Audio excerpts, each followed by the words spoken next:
Vamos ver aí a análise da HQ. Análise da HQ Watchmen por uma perspectiva ANCAP. Queria só primeiro tirar aqui do nosso website, né, que a gente abriu a live vendo, que é Rogerinho Piroca de Linguiça de Feijão Queimado, Tortão que vem envergado 1395271, cabeça de caramelo, tortão para a esquerda naquele pique, não muda nada e .com e .br pra gente ver aí, né, como é que seria uma análise de Watchmen do Alan Moore, né? Quem é Alan Moore? Alan Moore é esse cara aqui. Tá? Não sou eu. Mais uma vez aí fui traído pela live. Alan Moore é esse cara, pô. Eu acho que é factível, né? A gente fazer uma análise de Watchmen sobre o a partir do anarcocapitalismo, né? Acho que faz sentido. Acho que ele ia gostar. Ele ia curtir, né? Acho que faz sentido. Faz sentido, né? Vamos lá. Vamos lá então ver, né? Vamos lá. E aí, marxistas e keynesianos, hoje eu vou fazer uma análise de... Já... Mas, diria que é vanguarda, hein? Porque ele postou isso há 4 anos atrás e previu o React. O moleque é brabo, pô. Leitura e será uma perspectiva ANCAP acerca da HQ Watchmen. Eu finalizei a leitura e muita gente tava me pedindo para que eu fizesse uma perspectiva ANCAP aqui no canal. Então vamos nessa. Para quem não sabe, é um quadro aqui do canal onde eu faço a resenha, só que tento extrair um pouco de cultura libertária de dentro do conteúdo que eu li. Geralmente a gente lê as coisas e pensa, poxa, isso não tem nada a ver com libertarianismo, não tem nada a ver com anarcocapitalismo, só que dá para extrair se a gente se aprofundar direitinho. E o único jeito de fazer isso é tu começar a ler mais sobre libertarianismo, ler mais sobre anarcocapitalismo e tentar enxergar mais essas coisas ao teu redor. É perfeito, né? É o esquema de você basicamente ficar imaginando, né? Pegando as referências, lendo as coisas, e aí você vai imaginativamente produzir referências anarcocapitalistas para um material, né? E é meio que aquela história, né? É aquela história, a pessoa pode meio fazer qualquer coisa, né? Ah, eu li muito, eu vou inventar uma análise, né? É esse esquema. Porque é como o Alexandre Porto falava muito, não é que a gente vai Nossa, o cara referenciou o Alexandre Porto. chegar no anarcocapitalismo, ele já existe, o problema é que o Estado parasita, o mercado parasita a propriedade.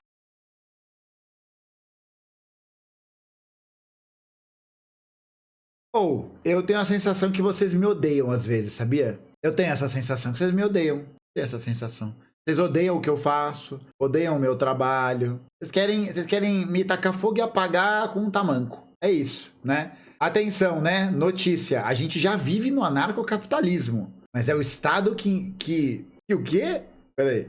Chegar no anarcocapitalismo, ele A gente nunca vai chegar lá. A gente vai... já existe, o problema é que o Estado parasita. O mercado parasita a propriedade privada dos indivíduos. Ele parasita a propriedade privada dos indivíduos, né? O Estado não é esse balcão de negócio da burguesia, né? Que garante a jurisprudência da propriedade privada, que garante a propriedade privada, essa forma, né? Não. E há um meme entre os libertários da bomba nuclear recreativa. Olha só, se meu vizinho pisar na minha calçada sem querer, eu vou lá e jogo minha bomba nuclear recreativa. É óbvio que isso é um meme, né? Que é só pra fazer graça. Ah, não acredito que é só pra fazer graça. Não acredito. Porra, eu já tava aqui ligando pro do Dr. Oppenheimer aqui, ó. Tava ligando aqui. Alô, doutor? Alô, Oppenheimer? Cadê a minha bomba nuclear recreativa? Cadê? A bomba nuclear recreativa tem um nome: biribinha atômica. Imagina, criançada feliz, né? Todo mundo ali alegre. Isso era um desenho do mundo canibal. Esse era muito engraçado. Que era as crianças tá lá no parquinho, né? Sendo feliz. E ganhou, né? O presentinho aqui, ó. A biribinha atômica. Pega a biribinha pra criançada. Ei, garotada! A hora da biribinha!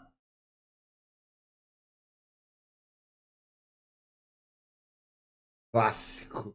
E aparece o Chuck Norris. Só pra fazer piada. Só que como o Alan Moore escreveu o Watchmen no período de Guerra Fria e tem uma inspiração muito clara da Guerra Fria aqui, afinal de contas, cara, eles falam disso o tempo inteiro, tá ligado? A cada, sei lá, 7, 8 páginas, os caras estão falando de uma guerra nuclear iminente que vai extinguir toda a raça humana. Então, isso é muito preocupante, porque hoje em dia parece que a gente se esqueceu de que, cara, tem diversas pessoas no planeta que têm poder pra dizimar tudo, pra criar realmente um inverno nuclear, apertando os botõezinhos mágicos vermelhos deles. Certo? Eles podem subjugar toda a humanidade simplesmente acordando num mau dia, percebendo que, sei lá, não estão gostando de como... Dormiu torto, né? O Biden com 500 mil... Quantas que tem? Vou pesquisar aqui. Não. Atenção, aqui ó, momento telecurso. Aqui ó. How many nuclear weapons does the US have? Aqui ó.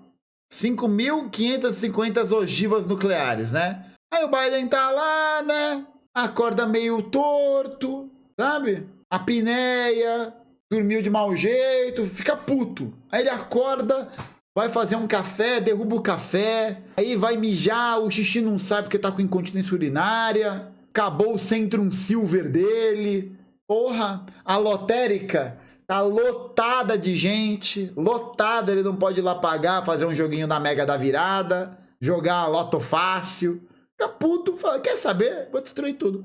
Mas, ó, tem aqui uma questão que é importante, só para poder deixar claro. Existe uma ideia quando a União Soviética consegue construir a arma nuclear, né, depois de utilizar de serviços de inteligência dentro da força do Projeto Manhattan para construir a sua própria arma nuclear, de a ideia de evitar exatamente a destruição mútua. Porque se só os Estados Unidos tivessem a arma nuclear, aí sim os Estados Unidos poderiam subjugar qualquer nação e qualquer estado e qualquer sociedade aos seus desejos. Como você tem mais de um país que tem essa possibilidade, aí você tem uma... Como é que é o nome daquilo? Tem um nome específico para isso, não é, é pacto... Como é que é? Destruição mútua assegurada, alguma coisa assim, alguma coisa assim. O mundo tá e apertando o botão. O Trump pode fazer isso, o Putin pode fazer isso, o gordinho da Coreia pode fazer isso.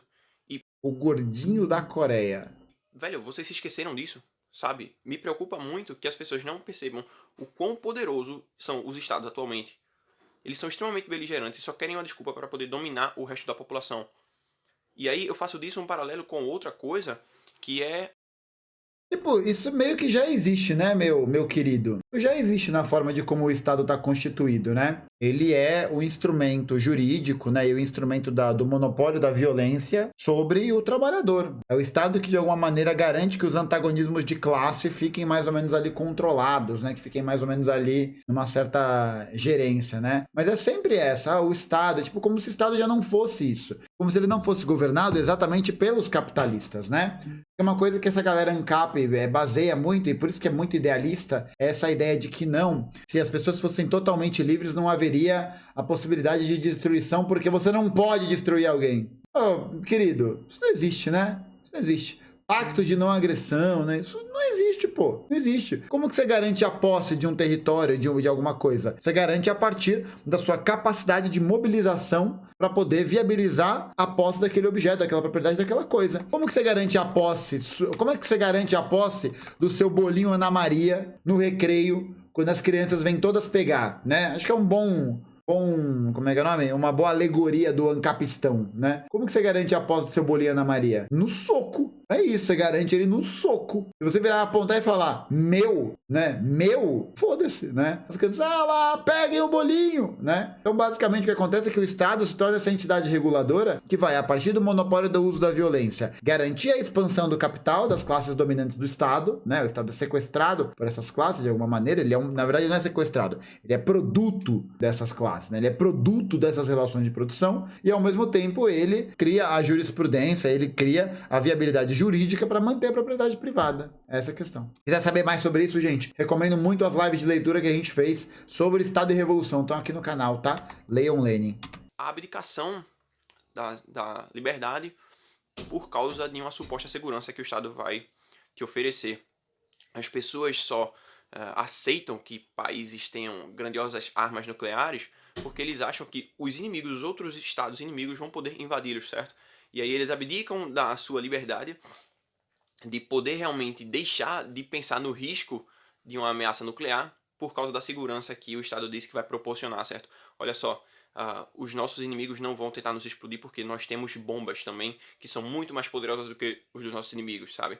E eu faço um paralelo disso com alguns meses atrás, quando tiveram as discussões entre o Trump e o gordinho da Coreia, e, velho, tava todo mundo ali pensando, meu Deus do céu, a qualquer momento o gordinho da Coreia vai estourar e vai apertar o botão vermelho, tá ligado? Vai dizer... É muito mais fácil os Estados Unidos promoverem essa destruição total e absoluta do que qualquer outro país, né? Porque quem realiza o processo de expansão dos ideais do Ocidente e tenta combater ao máximo a União Soviética e tudo mais, quem que é? Os Estados Unidos, pô. São a OTAN, como eles já fizeram. Dizimar tudo. Então isso é muito preocupante, por mais que as pessoas tenham se esquecido disso por causa do nosso relativo tempo de paz, velho, a gente tem uma história que demonstra que isso ficou muito próximo de ocorrer. e a qualquer momento isso pode se tornar tão próximo que pode realmente ocorrer. Inclusive tem uma galera mais chapéu de alumínio que já meio que espera Tem uma galera mais cabeça de alumínio. que tá ocorrendo, na verdade que a gente já tá esperando aí uma terceira guerra, tá ligado? E outro Porque já existe mesmo, né? Já existe, mas essa terceira guerra mundial, ela se expande em vários palcos diferentes. Porque essa é uma outra questão fundamental. Conforme esses estados, né, dominados por essas burguesias nacionais e com relações com outras burguesias internacionais, passam a fazer um processo cada vez maior de intensificação das disputas internacionais por recurso, território e tudo mais, é um combate que vai sendo realizado entre essas potências ou representações dessas potências, né? As guerras de procuração, que são uma expressão dessas contradições. E anteontem, eu acho, a Inglaterra anunciou que vai mandar tropas inglesas para a Ucrânia. O que é isso senão a expansão da Terceira Guerra Mundial? De uma possibilidade cada vez maior e cada vez mais latente da Terceira Guerra Mundial. Isso, o conflito na África subsaariana, tá ligado? E vão surgir outros palcos a partir disso. Porque quando a gente tem, dentro dessa dinâmica, né, da formação do imperialismo, que é essa fase superior de desenvolvimento do capitalismo, o que a gente vai ter é um embate cada vez maior dessas várias burguesias, desses grupos, querendo o controle dos mercados, querendo ampliar o seu domínio. A Primeira Guerra Mundial, que é o primeiro retrato, a primeira expressão histórica desse processo, ela acontece exatamente como fruto de uma disputa entre a burguesia, os capitalistas da Alemanha e os capitalistas da Inglaterra. É isso. Era uma guerra para definir quem ia ser o dominador dos mercados mundiais. Era essa a ideia, né? Então a guerra, enquanto uma terceira guerra mundial, ela não vem, né, na análise, é o que eu faço. Eu acho que ela não vem tanto por uma perspectiva de um apocalipse nuclear, mas é mais uma perspectiva de poder aumentar a disputa de controle entre esses grupos, as disputas. Então a burguesia russa, nacionalista, né, a burguesia chauvinista russa, quer desbancar o domínio da OTAN na região, simples e objetivamente. Da mesma maneira como a OTAN queria avançar sobre o território russo, para poder destituir a Rússia desses lugares de importância. Porque o Putin já foi favorável à entrada da Rússia na OTAN. Já foi favorável a isso. E quando teve essa entrada negada, era necessário formar um outro bloco de influência. E é importante. É um bloco contra-hegemônico. Não é um bloco anti-imperialista. Tá? Não é um bloco anti-imperialista, porque ser anti-imperialista presume combate à estrutura central do chauvinismo, o combate à estrutura do Estado burguês, e produz o chauvinismo como um subproduto dessas relações econômicas e de produção que a gente tem agora. Outras pessoas que são mais chapéu de alumínio ainda acreditam que a próxima crise que tá para chegar, uma crise mundial que tá para chegar, vai ser o estopim para essa terceira guerra. E isso... Sim, mas é exatamente isso que está acontecendo, né? Exatamente. E aí você vê, o ANCAP fala que isso é cabeça de papel alumínio. Ele fala que isso é doideira. Ou seja, tudo que tá acontecendo agora é doideira. Ou seja, né? Isso é algo que, ao mesmo tempo que é preocupante, é um pouco engraçado porque é algo que, poxa, é de se pensar. Porque não é como se fosse algo inédito na história. É algo que já ocorreu diversas vezes. E, como eu disse anteriormente, parece que muita gente tampou os olhos e tampou os ouvidos para tudo isso. É muito preocupante mesmo, de verdade. E aí tu tem uma coisa que eu também achei muito interessante no meio da HQ. E até agora, tipo, nada da HQ, né? Porque o Doomsday Clock, né? A brisa sobre a guerra nuclear em Watchmen não é tanto por esse caminho, né? Não é para quem viu, para quem leu, tal, não é tanto por esse caminho. Eu posso basicamente revelar tudo que tá. Mas a China não faz parte desse bloco, então a China seria imperialista? É um debate, né? Acho que a China não se constitui enquanto uma nação imperialista às vias de fato. Mas a China exporta capitais. Para a China é interessante, por exemplo, o Brasil manter a sua posição de produtor de minério de ferro e de soja, porque abastece os mercados chineses. Então, eu acho que é um debate um pouco mais denso do que averiguar se é ou se não é. Ligado? É isso. Aqui dentro, porque senão não vai ser uma resenha, vai ser simplesmente um resumo. Mas enfim, tem o Ozymandias, né? O Adrian, e ele manipula todo mundo. Spoiler! Spoiler! Para que as pessoas, como é que eu posso dizer? Sigam os planinhos deles. Na verdade, são só marionetes do Adrian. Ele vai falar que o Adrian é o Estado. O Dr. Manhattan, que é visto como o salvador da pátria, como o herói americano, como o deus americano, ele é manipulado por causa de um corporativista que está atrás das cortinas. E é isso que ocorre atualmente e hoje em todo o cenário mundial. Tu tem o pessoal que tem um grande poder financeiro, que são os corporativistas, já não são capitalistas, porque eles não... eles não são capitalistas. Os grandes donos de empresas, a galera das grandes corporações não são capitalistas. São outra coisa. defendem livre mercado, como eles já estão no topo da hierarquia mercadológica, eles defendem que as Oligarquias! bases do mercado sejam reguladas para que esses novos players não possam concorrer com eles. Então não são capitalistas, são corporativistas. E o Adrian é um desses. Ai, nunca é capitalista de verdade, né? Nunca é liberal de verdade, nunca é nada. Nunca, nunca é, nunca é. É sempre, não, não veja bem. Cara, certo? Ele utiliza o dinheiro dele para. E o Dr. Manhattan é centrista, exatamente. O Dr. Manhattan é centrista, tá? Não, exatamente, Jô. Tipo, o Tempo, ele é um dos personagens principais na perspectiva de como isso é construído, né? De como a HQ tá sendo construída. Tá só ignorando, né? Para manipular a mídia, para manipular o Estado, para que assim ocorra todo esse pano de fundo, todo esse background e para que os planos dele se desenvolvam. E vale a pena lembrar aqui para vocês que o Adrian nada mais é do que um utilitarista. Em última instância, é isso que ele é. É o cara que defende um mal menor, é o cara que defende que alguns milhões de pessoas podem morrer para você salvar bilhões, certo? Porque aí você cria uma ameaça artificial, né? Se é criada meio que artificial, enfim. E as pessoas deixam de ser inimigas umas das outras e começam a enxergar que há um inimigo muito pior, no caso, o alienígena. Isso, inclusive, é uma das características que eu acho que o filme é muito superior ao HQ, é o final, porque no final da HQ ele meio que cria um alienígena lá, né? Ele faz os planos dele lá para que seja criado um tipo de monstro que as pessoas acham que é um alienígena, e aí tu tem todos os países meio que direcionando não mais as armas uns para os outros, mas começando a se preocupar com uma possível invasão. Ele tá resumindo o bagulho. Essa ideia de que alguns milhões podem morrer pela sobrevivência de um ideal de humanidade, de um ideal de paz perpétua e qualquer coisa assim, tem um nome, né? Qual que é esse nome? Qual que é esse nome? Falou do final da HQ, não falou de um monte de coisa, né? E tipo, e basicamente essa análise foi, ele descreveu o plot. É isso, ele descreveu o plot até agora. Já no filme, não. Meio que ele E o filme não é superior a HQ, né? Aí você vê quem é de verdade e quem é de mentira. manipula as pessoas para acreditarem que o Manhattan é que realmente é o inimigo. Então eu achei isso muito mais inteligente. Eu acho que, na verdade, é algo que eu pensava que também tinha sido adaptado da HQ, porque é um final que eu gostei muito, sabe? Eu achei muito inteligente, mas não é. Eu acho que... não posso falar que é ruim, tá ligado? Mas eu acho que o final do filme é muito superior. Entretanto, quando você faz uma leitura da HQ, poxa vida, como é algo Pela via ANCAP, muito mais longo, como é algo muito mais denso, tem que é ler, muito né? mais reflexivo, Foda. tu acaba tendo uma empatia muito maior pelos personagens. Tem um personagem que ele lê quadrinhos do lado da banca e chega um momento em que tu pensa, puxa, eu quero saber o final da história da HQ que o cara tá lendo dentro da HQ, sabe? Isso é muito interessante, faz você ter um tipo de sintonia com o texto. E dentro dessa HQ tem uma relação muito clara, muito direta com o Ozymandias, sabe? Por causa da distorção moral que ele possui para poder atingir os seus planos e achar que realmente ele é o cara que salvou a pátria. Porque ele é utilitarista. É só isso que ele se importa. Ele se importa com a maior quantidade de pessoas se sentindo bem e não percebe o quão errado é isso. Inclusive é algo que tem no Witcher, é algo que o Olavo de Carvalho já falou, é algo que eu já vi em diversas passagens. Ué, o próprio Gary Becker, que é um dos principais teóricos neoliberais que vai falar sobre o conceito de capital humano, falava basicamente a partir dessa perspectiva de que você não tinha que se importar com o tipo de dano que você causaria a pessoas ao seu redor, desde que aquilo pudesse ser benéfico para você, tá ligado? O Hayek tinha essa brisa, o Mises tinha essa brisa, e todos eles eram apoiadores do quê? Tá ligado? Porra, é muito ruim, né? Porque eu não entendi se o Ozymandias é uma crítica ao Ozymandias ou não é, eu não entendi. De pessoas dizendo o seguinte: o mal menor é só um caminho para o mal maior. Isso é muito preocupante. Eu não sei onde é que a gente vai parar, porque muitas pessoas atualmente são utilitárias e não percebem que o utilitarismo, em última consequência, é exatamente o que o Adrian defendia Isso não é utilitarismo. lá, sabe?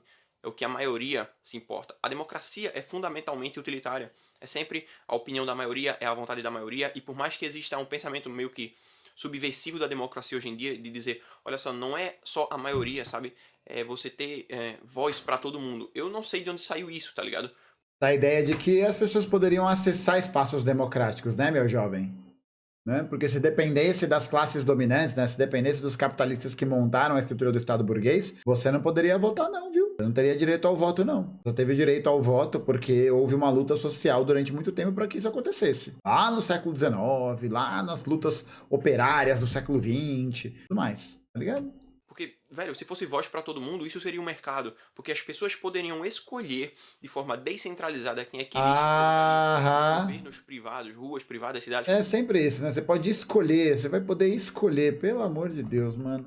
É um negócio que me deixa maluco, né? Porque é uma ilusão de achar que a pessoa tem tanto espaço de manobra para poder realizar uma coisa como essa. Perguntaram ali, né, o que é utilitarismo? Utilitarismo é uma filosofia que tem como... Os dois principais teóricos são o Jeremy Bentham e o John Stuart Mill, que vão basicamente defender a ideia de que você precisa pensar suas ações para poder defender a ideia da máxima ou da menor utilidade de um determinado termo, né? Na verdade, maximizar ou minimizar a utilidade de alguma coisa. E aí, a partir dessa análise, a sua atitude poderia ser pensada num ponto de vista correto. Mas a questão é essa, né? O utilitarismo mesmo, ele parte de uma base moral já estabelecida. Porque para você definir o que é bom, o que é ruim, o que é certo ou o que é errado, você precisa ter uma conjunção de valores que são baseados em alguma coisa para poder chegar a essas conclusões. E é o erro que todas essas molecadas caem no idealismo. Cai na perspectiva de achar que existem valores e escolhas e princípios universais que se posicionam enquanto substância, né, que definem alguma coisa em comum para todo mundo. E aí ignoram todas as dimensões que as relações de produção vão marcadamente criar, vão marcadamente produzir e que vão alterar a forma como a gente enxerga o que é bom, o que é mal, o que é ideal, o que não é,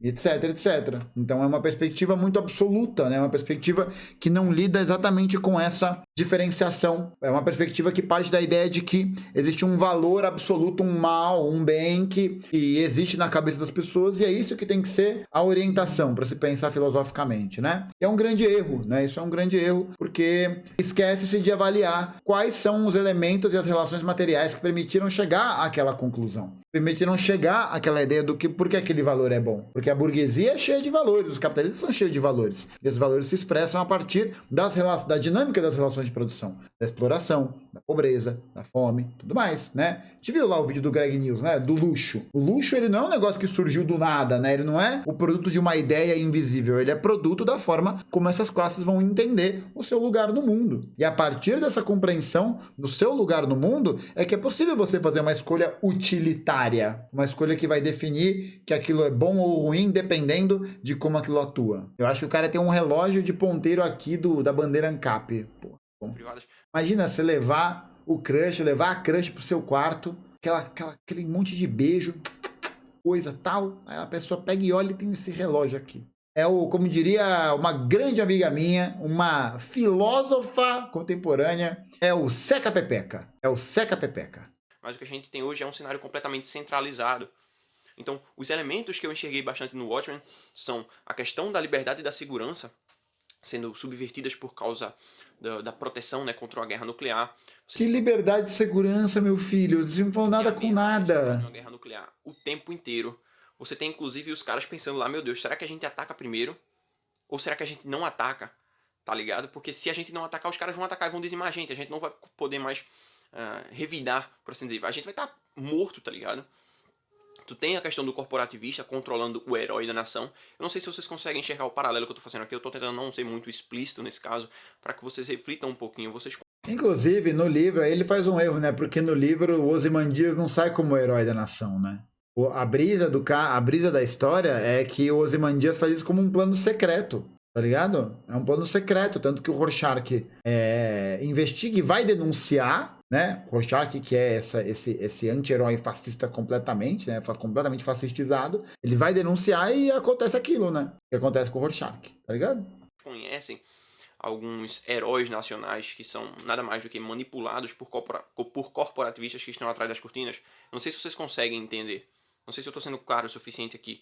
Não, claro tá sendo, é que a tua análise é uma bosta, é isso. Porque como o Watchmen é uma obra extremamente reflexiva, eu também não quero entregar o ouro pra vocês aqui. Quero que vocês pensem um pouquinho, sabe? Porque todas essas pontes lógicas que o cara tá fazendo são pontes lógicas baseadas, tipo, eu peguei uma ideia e eu acho que essa ideia encaixa. Aí ele não há... Por isso que eu falo que é importante a gente conhecer quem é o autor, qual o contexto da obra, o que ela está dizendo, quais são os elementos de análise que a gente pode partir. Senão a gente vai achar que dá para fazer ponte lógica com tudo, né? É a mesma coisa da galera virar e falar: eu vou aqui fazer uma análise comunista de Teletubbies. Vou fazer uma análise sobre a perspectiva do materialismo dialético de Bob o Construtor.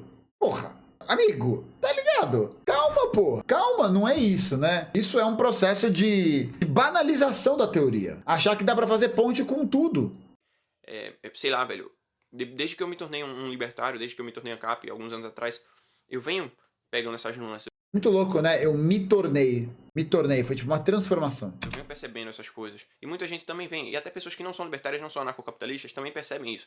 Isso que é isso pra elas desaguarem na ideia de uma sociedade sem Estado. Mas percebe? É sempre algo que fica girando em torno dessa abstração, né? Dessas ideias totalitárias, e nunca diz explicitamente o que é. Nunca diz como isso opera na materialidade. É sempre a partir da perspectiva de isso prejudica a nossa liberdade, isso prejudica a nossa forma de viver, prejudica os mercados e não sei o quê. Mas nunca diz o que é. Nunca diz exatamente quais são os elementos que produzem esses problemas, tá ligado?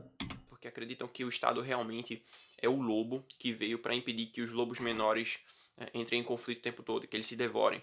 Só que não é assim que ocorre. O Watchmen deixa isso aqui muito claro, certo? Nossa, ele ainda tentou meter um Thomas Hobbes freestyle ali, que o homem é o lobo do homem, né? Acho que essa frase não é nem do Hobbes, pra ser sincero. Sabe a frase principal aqui? Quem é o Estado lobo mau. Vigia os vigilantes. E aí a pergunta que eu faço para vocês é o quem vigia o Estado? O seguinte. Quem vigia os governantes? Quem vigia os governantes, né? O problema são os governantes. E aí, olha só, o cara cria nessa perspectiva um lugar em que ele vai dizer que os governantes estão... O governante, né? Esse é o lugar do cara. O lugar do cara de reconhecimento nas relações sociais, de produção e blá, blá, blá, é governante. Então, ele é governante de um Estado. É o Estado que está acima da forma como essas relações sociais de produção se manifestam. E o governante, ele não é um governante. Antes de ser um governante, ele é o quê? Ele é um capitalista. Antes de ser um governante, ele é um gerente dos interesses capitalistas. Antes de ele se tornar governante, ele é alguém que está inserido nessas relações de produção. Então não tem como a gente falar mal do Estado, ou não tem como a gente fazer a crítica ao Estado, se a gente levar em consideração de que maneira o Estado ele é projetado social e politicamente. Não tem como isso ser feito. Quem vigia os governantes? Quem é que está lá para dizer, olha só, vocês estão fazendo alguma coisa errada, então, sei lá, vocês não vão poder fazer isso, a gente vai impedir de vocês fazerem isso. Isso não acontece, é claro, né? Porque os governantes, enquanto membros que são alinhados com os principais valores da burguesia, que são perpetuadores do projeto da burguesia, vão criar estruturas para exatamente oprimir as pessoas que criticam as políticas de Estado que destroem a vida delas. Por isso que o Estado usa a polícia militar, por isso que usa a propriedade privada, por isso que usa grileiro de terra, por isso que vai usar um monte de estrutura para quê? Para poder garantir que o povo trabalhador não se levante contra o governo.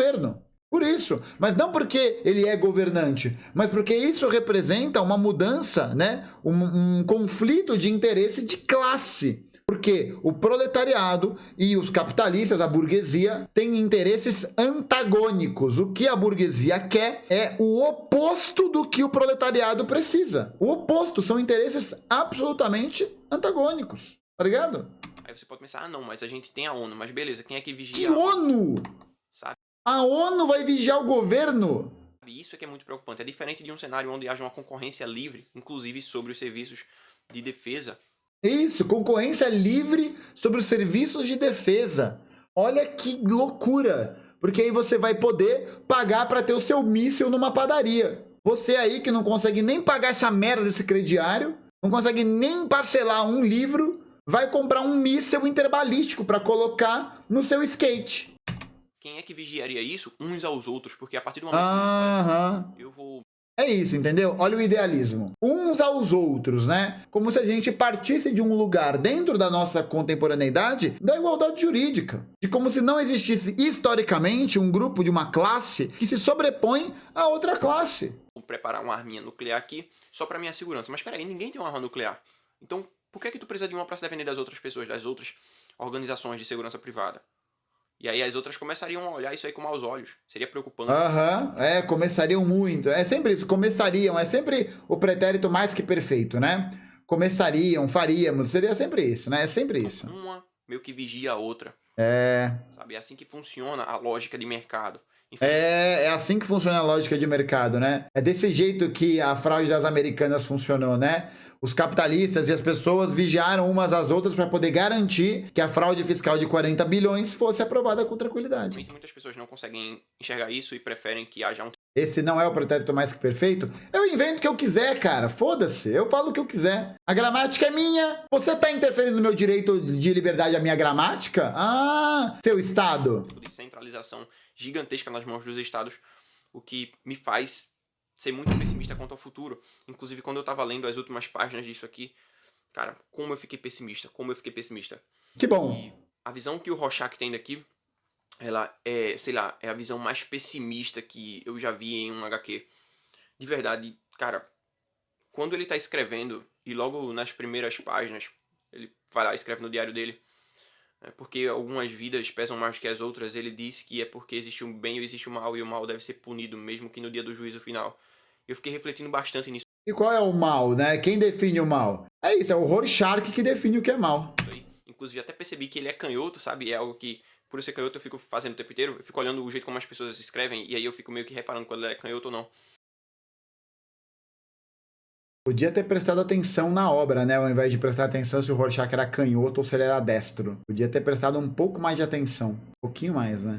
E eu achei isso interessante, não sei porquê. E pra mim ele é o personagem mais complexo, é o personagem, sei lá, mais difícil de você entender, porque ele tem uma cabeça completamente distorcida, tendências psicopatas, tendências completamente maníacas. Mas sei lá, velho, eu acho que Análises, né? Muito bom. ele expõe o que há de pior na humanidade, por isso que ele é o símbolo do pessimismo dentro da HQ. E assim fica a minha perspectiva cap acerca dessa obra. Acabou? Caralho, é quase um corte lacaniano, né? Pá! Do nada. Se vocês gostarem, deixem um like, se inscrevam no canal, vocês podem patrocinar Nossa. através do link que eu vou deixar na descrição. Espero de vocês que vocês tenham gostado. E eu digo a vocês, isso aqui é uma obra atemporal. Por mais que muitas pessoas tenham esquecido do período de Guerra Fria, ou pessoas que estão vivas hoje nem tiveram passado. Meu Deus do céu, velho. Nossa, que negócio horrível, velho. Meu pai amado, que negócio Esse período, horrível. como eu, por exemplo, inclusive, essa é uma obra que não pode me impactar tanto porque eu não vivi aquele período, então eu não tenho o mesmo sentimento de medo que as pessoas que viveram nessa época vão ter ao ler isso aqui. Nossa. Ela é muito boa, ela continua sendo atemporal. Isso aqui é basicamente uma mensagem para gerações futuras do perigo de você Né? O perigo de mexer com pessoas inteligentes. Esse é o perigo. É um perigo mexer com pessoas inteligentes. Um perigo. deixar que o Estado tenha poder total sobre seus indivíduos, sobre as partes que o compõem. Parte se compõe.